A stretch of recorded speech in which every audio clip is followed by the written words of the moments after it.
guía por su tecnología y metodología. Tendrás la educación que tú querías. El foro ya está aquí, es para ti, está para mí, sí.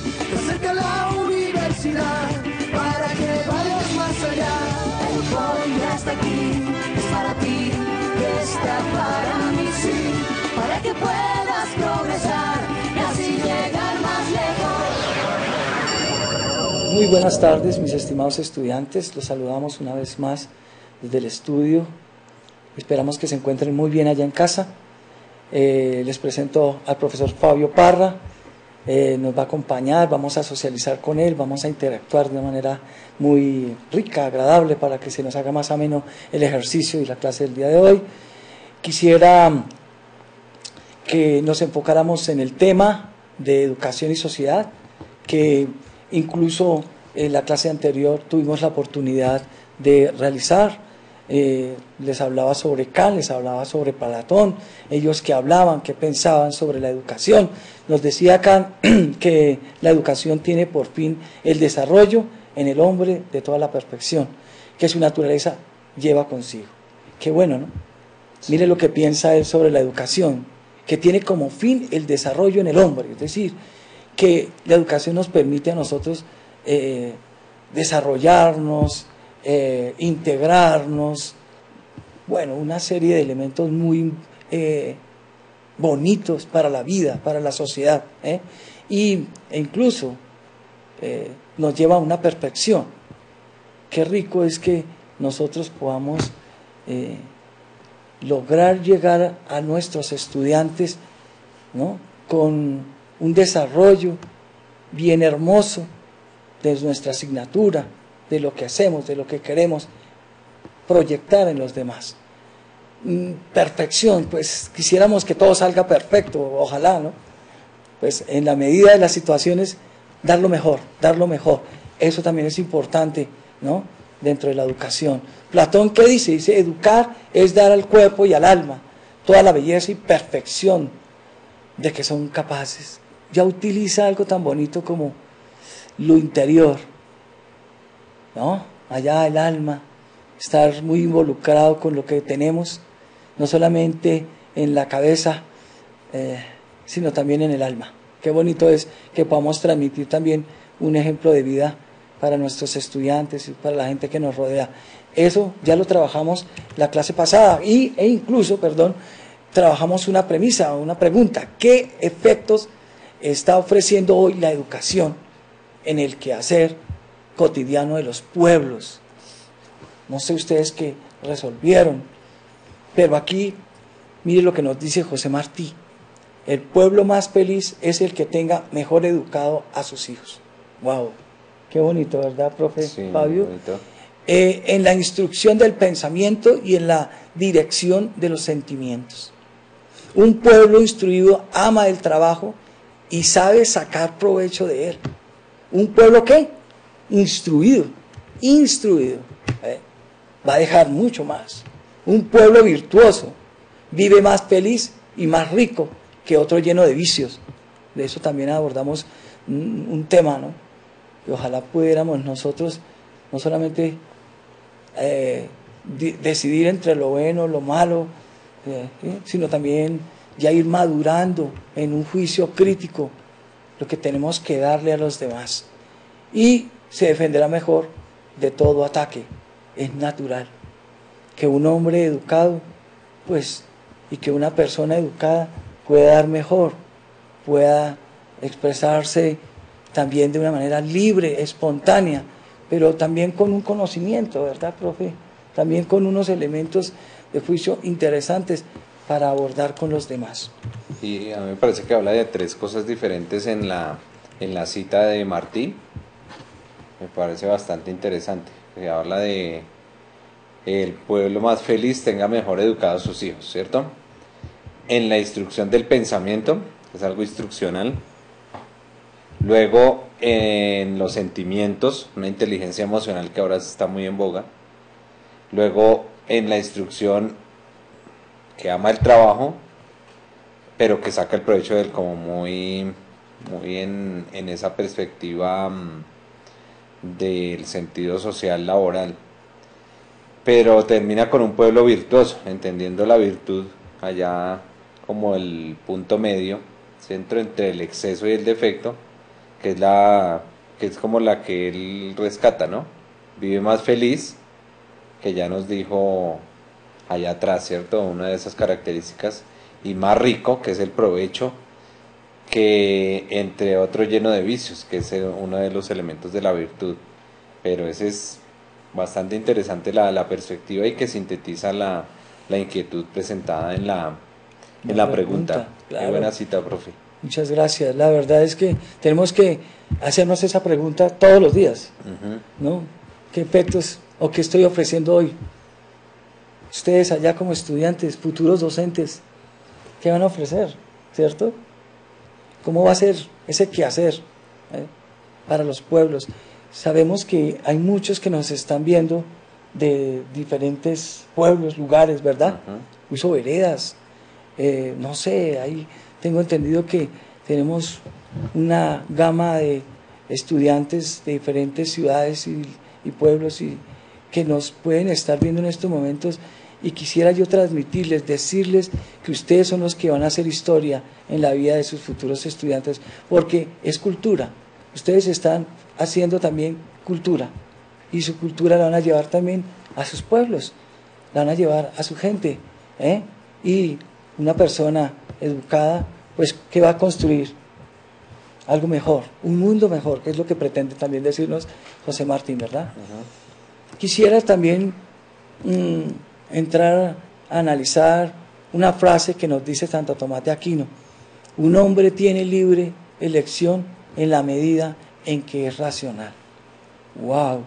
Aquí tenemos que ponernos a pensar y mirar, Hay libre elección para muchas cosas.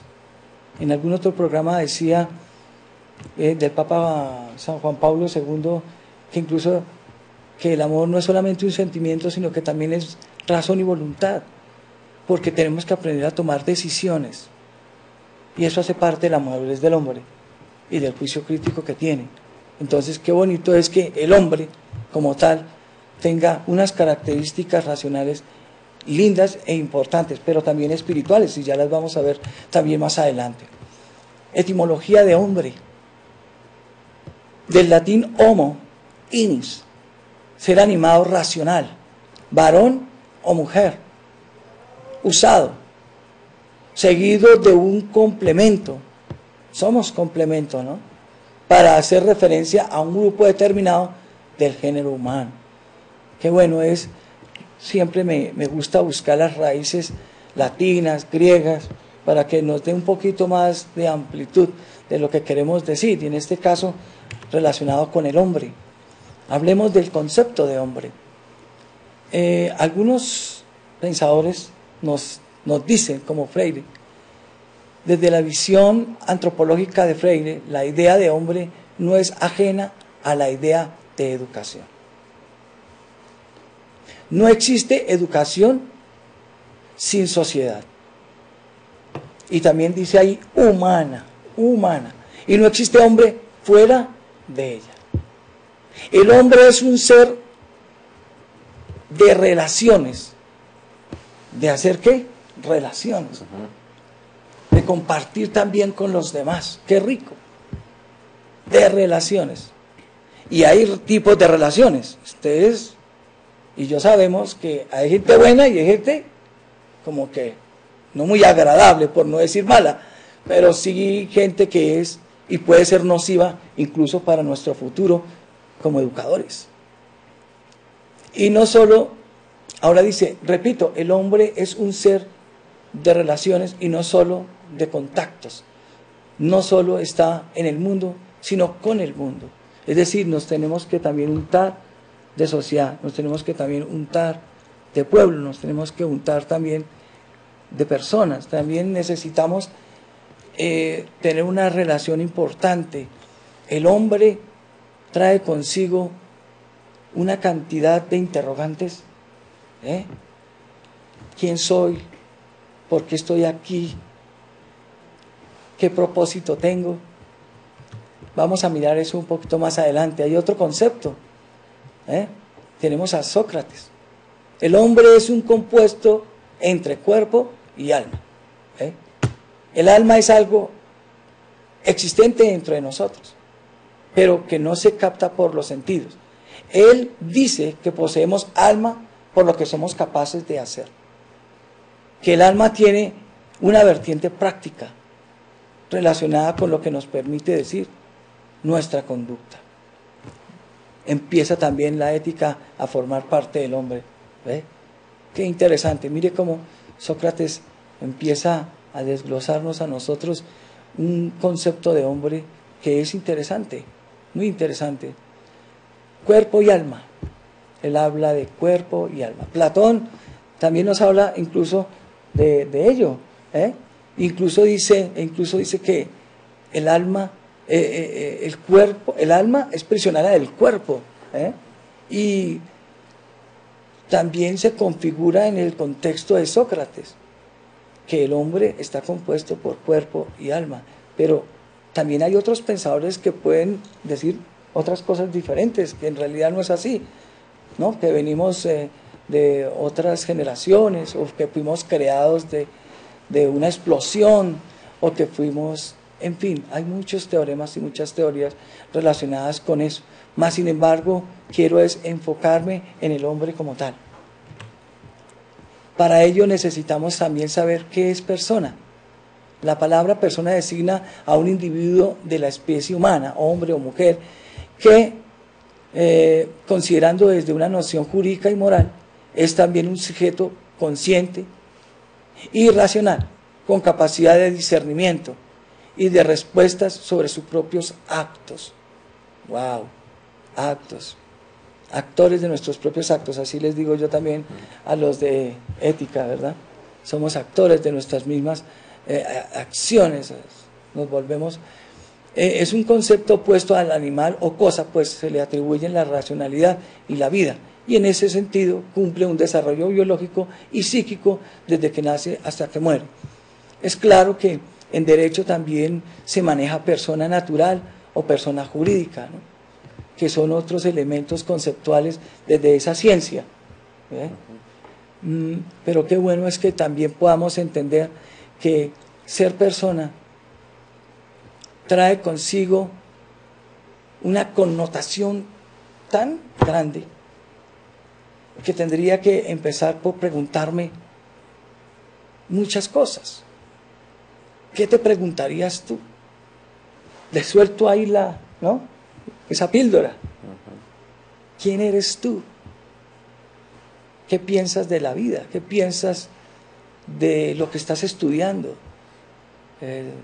Yo creo que a estas alturas del camino ustedes tienen que ir ya discerniendo también racionalmente si lo que estás estudiando es lo que es tuyo o no es tuyo. Sin embargo, tengo que trasladar este elemento de persona a la parte educativa, porque esta materia es educación y sociedad. ¿Cómo estamos nosotros? ¿Qué tipo de personas somos nosotros como educadores? ¿Qué podemos proyectar? ¿Qué vamos a dar? Qué bueno es que también empecemos a mirar, a revisar esos ejercicios. ¿Que tiene mi profe Fabio algún aporte, algo que decir no relacionado con la persona? Pues en torno a persona, también quiero ir al griego personare, que viene de allá del teatro, incluso Claro que sí, sí. De allá vienen las máscaras esas que vemos de la tragedia y la comedia, el que está contento y el que está triste. Y la persona entonces el personare es la máscara que se pone, ¿no? ¿Qué personifica? ¿Qué rol va a actuar? ¿Qué acción va a asumir? Y está muy ligada con lo que menciona, ¿no? Sí, esa máscara o esa caracterización que va a asumir cuando se personifica. Entonces está muy ligada a ese origen de teatro y que va muy de la mano con el sustento de lo que se colige allí, que es el ser, ¿no? Para los griegos el ser era la base fundamental, la esencia de ellos, pero esa persona se daba en las características con la máscara. Y por eso de ahí viene que es hombre o mujer, porque como en ese momento no se podía acceder con mujeres a teatro, no había actrices, sino era solamente con las máscaras. Entonces se ajusta muy bien de pronto ese elemento a la definición que acaba de presentar el profe Paulo. Muy bien. Qué bueno, gracias, profe. Ese es otro elemento importante, característico de lo que es persona desde esa antigüedad, ¿verdad? Ahora, pasando de persona, tenemos que pasar a cultura.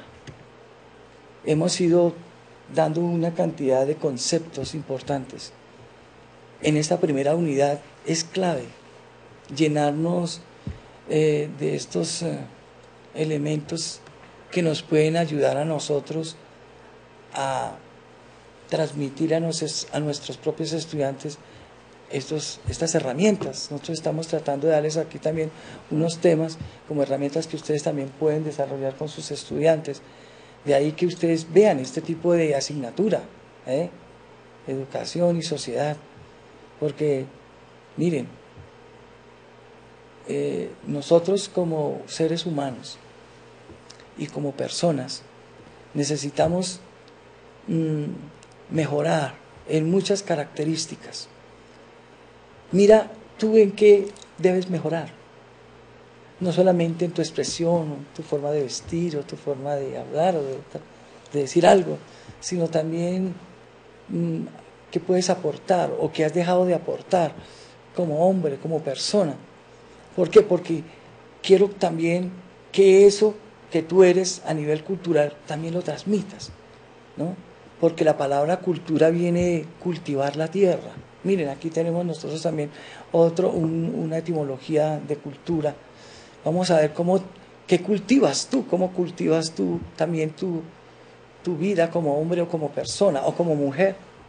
No solamente hombre significa masculino como género, sino también femenino. Así es que por favor, ténganlo presente. No solamente me estoy dirigiendo a varones, sino también me estoy dirigiendo a ustedes las mujeres que están ahí mirándonos en el programa, en esta clase. Miren tan importante que es la palabra cultura. Es de origen latín, cultus, que significa cultivo, y a su vez se deriva de la palabra colere, que significa cultivar. Es un verbo en infinitivo, ¿no? De la raíz latina que designa o traduce cultivar. Los griegos empezaron a trabajar muchísimo esta palabra y la empezaron a transmitir porque ellos trabajaban del cultivo. Entonces, de ahí la palabra cultura.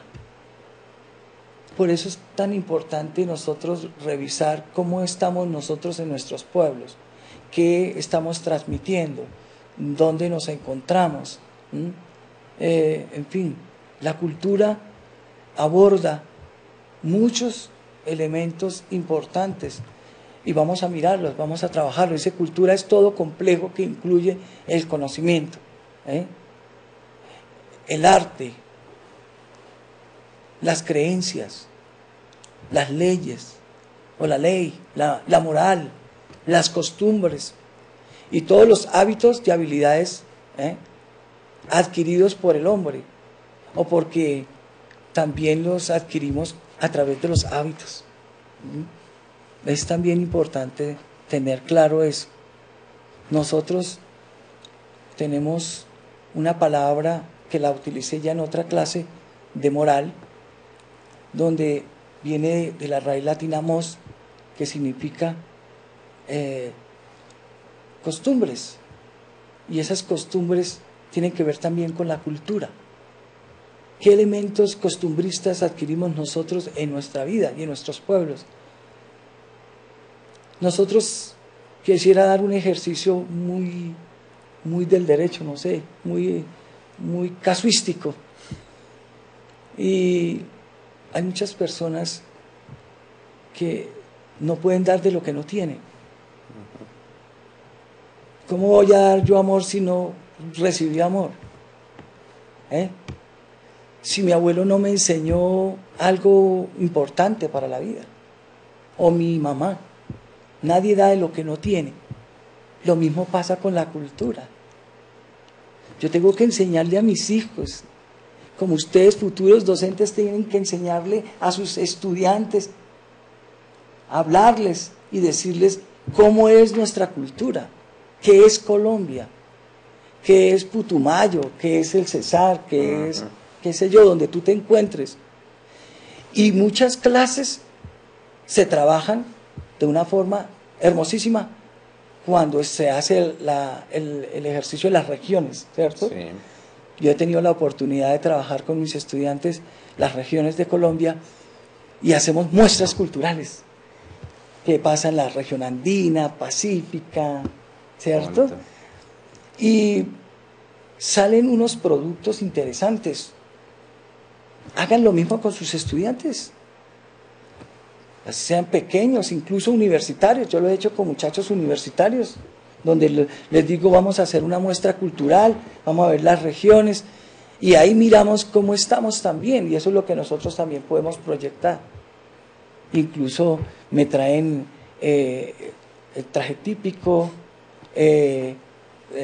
la muestra gastronómica, las comidas típicas que se dan, la pasa uno delicioso y pasa uno un momento bien agradable y puede transmitir cultura. Eso también tiene que ver con la cultura.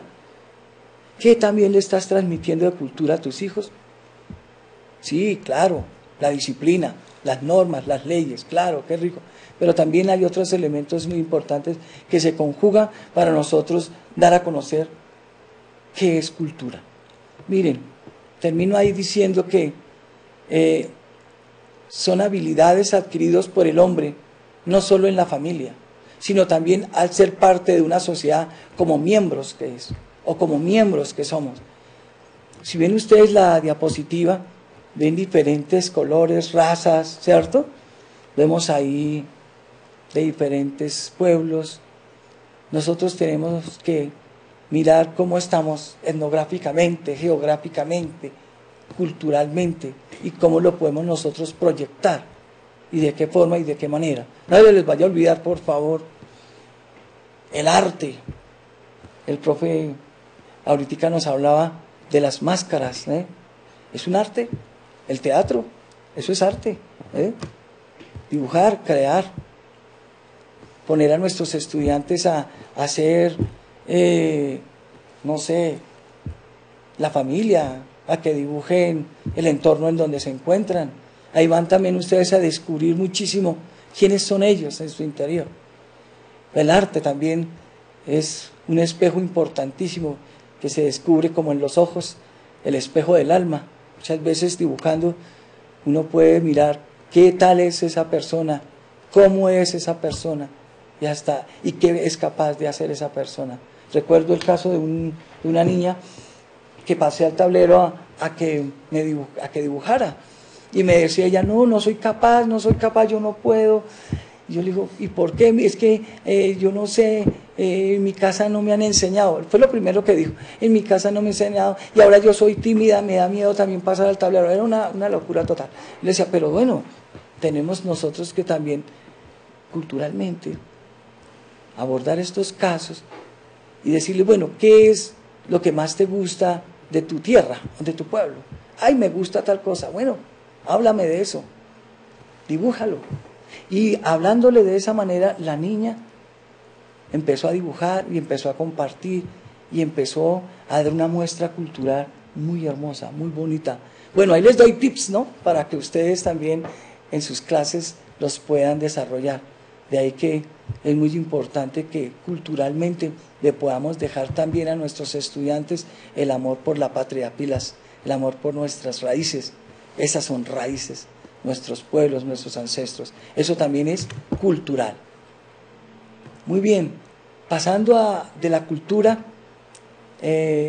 miremos las funciones o la función social de la escuela como institución educativa. Aquí hay que revisar muchos elementos. Miren, mis estimados estudiantes, el hombre, la persona, se desenvuelven en un medio cultural, eso es claro. Pero también tenemos que revisar cómo está la escuela. ¿Qué pasa ahí? ¿Qué ocurre? ¿Qué funciona? La escuela como institución está inmersa en la sociedad, eso está claro, ¿eh? De ahí las dimensiones, incluso lo decía más en otra ocasión, dimensiones éticas de la educación, también tienen que ver con esto, nivel primaria, secundaria, superiores, universitarios. La escuela es una institución inmersa en la sociedad, es un ente importante, hay que darle toda esa riqueza que tiene. Mira que yo en el curso de epistemología de la pedagogía coloqué un ejercicio relacionado con esta actividad para los estudiantes de segundo semestre. Y es, hay unos momentos de enseñanza, que es un momento prelógico, está el momento filosófico, está el momento científico y está el momento lingüístico. Allá en el prelógico es las formas de enseñanza que se salen o anteceden a la escuela, teniendo en cuenta que la escuela pues es una creación reciente, yo hasta ahora 200 años la escuela como institución.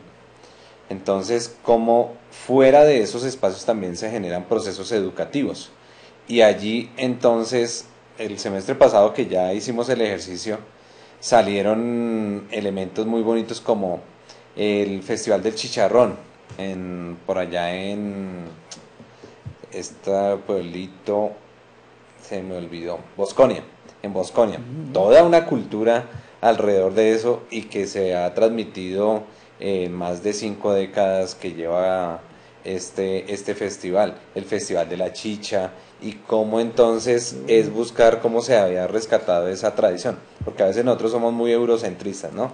Traemos la educación europea y no, en nuestros territorios, como mencionaba el profesor Paulo, hay una riqueza de saberes. Por ejemplo, había un ejercicio de un resguardo en el Putumayo que era la enseñanza de los abuelos, de los nonos, cómo le enseñaban a procesar las hierbas para hacer las medicinas. Y eso cómo mantiene, obviamente, una visión al margen de la escuela, pero que también es muy significativa. Incluso proyectos que presentaban ya en la etapa lingüística o científica que apropiaban todo eso y cómo las prácticas pedagógicas rescataban todos esos saberes ancestrales, Sí. Por ejemplo el tallado de madera, de cómo hacía la canoa, y les pedía paso a paso muestren eso y esa repercusión que tienen esos proyectos pedagógicos, o la clase que era matemáticas aplicada a la elaboración de una canoa. Y uno, qué interesantes prácticas y que muestran de manera palpable los dos conceptos que ha mencionado el profe Paulo, de educación y de sociedad, que esto no está aislado, el ejercicio educativo como lo veíamos con Freire, pues está inscrito. Y que también hay que cuestionar muchos de los fines de la institución educativa, que se imponen ahorita a la escuela a través de normatividades, del gobierno de momento, Sí, que también hay que ir con los ojos preparados, los oídos abiertos y cuestionar, y que de pronto esa es la función que quiere restringir el mismo Estado, ¿no? Con el proyecto de ley que fue en boga, conocido esta semana, que fue denunciado en contra de esas prácticas, porque somos el ser humano, una de sus dimensiones es la sociedad, y al ser social, pues es una función política que tenemos de manera inmersa, y ver cómo esos saberes desde lo más cotidiano hasta lo más elaborado discurren en la formación de saberes para el contexto.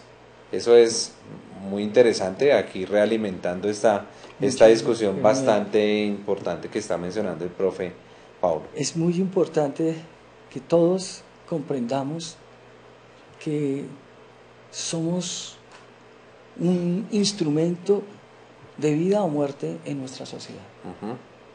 De ustedes depende, de cada uno de nosotros depende qué tipo de instrumento quieres ser.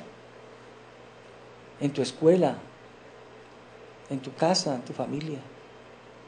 Esos elementos hay que tenerlos presentes. E incluso, mirando aquí la diapositiva, responde a necesidades. Hay necesidades. ¿Qué necesidades tiene la escuela? Ajá. En todas las áreas, pedagógica, psicológica. Y es la capacidad que tiene el profesor, el educador, de identificar esas necesidades. Ajá. Si se queda llevando un libro o llevando un modelo impuesto por el Estado, es lo más lejano que necesita la gente. Eso es tradicional. ¿Cierto? No va a tener una repercusión en ese sentido y a veces termina tan triste solamente para responder unas pruebas. Y ya. Y ya. Pero Y ya, no significa nada para la vida de ellos. esa es una situación que se está presentando en estos momentos y que está afectando la pedagogía tradicional a los estudiantes, porque eso es una forma tradicional, antigua.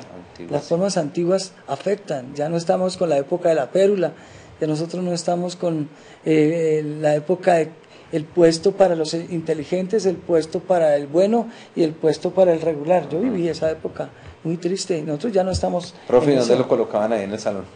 Uy, no, yo tuve un ejercicio bien difícil porque tuve una materia que me afectaba bastante. ¿Lo cambiaban de fila ahí? Y me cambiaban de fila. Y entonces como que uno se quedaba pensando, bueno, ¿y yo por qué estoy acá? Y entonces empezaba uno ya a competir y a sentirse hasta incómodo. Sí, Ajá. hasta incómodo se sentía. Mira, que a mí me pasó en mi práctica ya docente, en la coordinación, quitamos en el boletín los puestos de clasificación, precisamente por esa clasificación que menciona Pablo, de unos buenos, otros regulares, Malos y otros los malos, regulares. ¿cierto? Sí. Lo quitamos, pero qué fuerte el año de transición, de esa medida a quitar esos puestos, porque los padres de familia reclamaban mucho eso. Yo quiero saber qué puesto ocupa de mí. Ya al final, con el pasar de los meses, les decía, es que esto no es la Vuelta a Colombia, ni es la Champions League, ni el torneo que estamos midiendo unos estudiantes muy buenos y otros mal, no. Eso es absurdo, esas taxonomías que se dan a veces en la educación. Y cambiar eso, wow, es socialmente... Ajá. es bastante importante. O en qué colegio está su institución, es muy superior, muy bajo. O cómo le fue a su estudiante. Y a veces uno ve unas frustraciones de los seres humanos allí por un examen que a veces uno dice no, o sea, la vida es más allá de esta taxonomía, de esta clasificación que a veces es bastante agresiva. Con base en lo que el profesor está mencionando, aquí tengo, digamos, unas teorías, ¿no? Incluso de Hernández, ahí está la cita, desarrolla lo siguiente: orden social. ¿Cómo estamos nosotros en la escuela en el orden social? Ustedes allá en sus escuelas, allá en donde ustedes están, a nivel de orden social, ¿cómo se encuentran?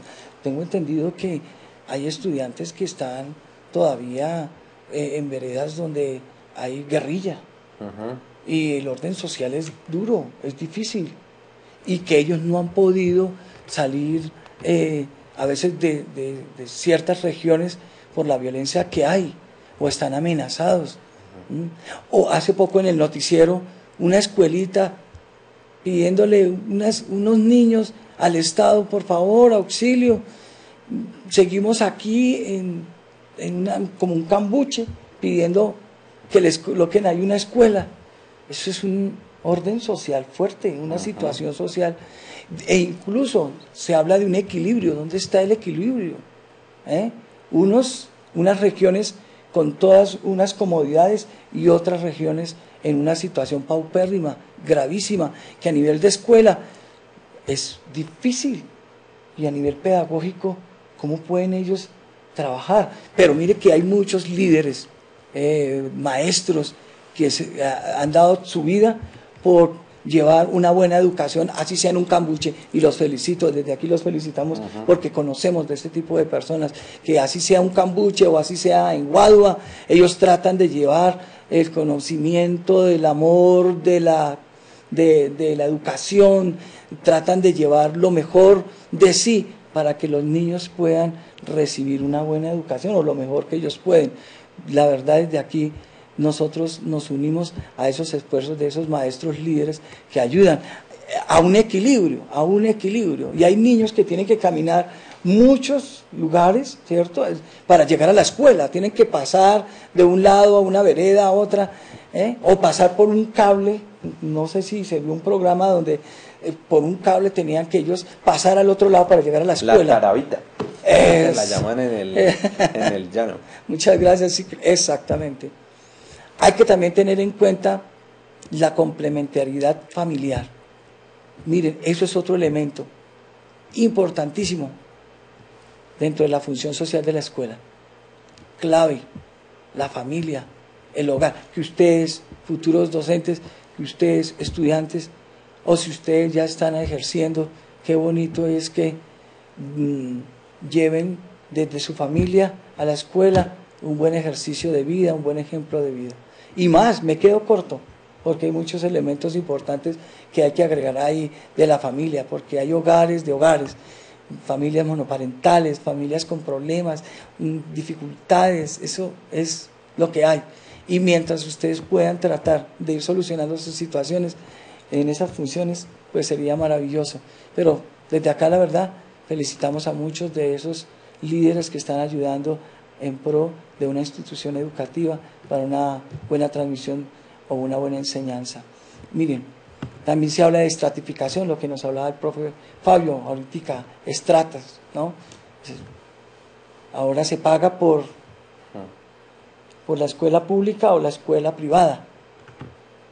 Claro, la escuela pública, pues, ahorita ya tienen almuerzos o ya tienen un desayuno, antiguamente no lo tenían. Ahora están tratando de competir con la privada, pero eso se volvió también un problema. Todo es un problema, más sin embargo, qué rico que la escuela pública, además de llevar alimentos, den una calidad, ¿cierto?, de enseñanza.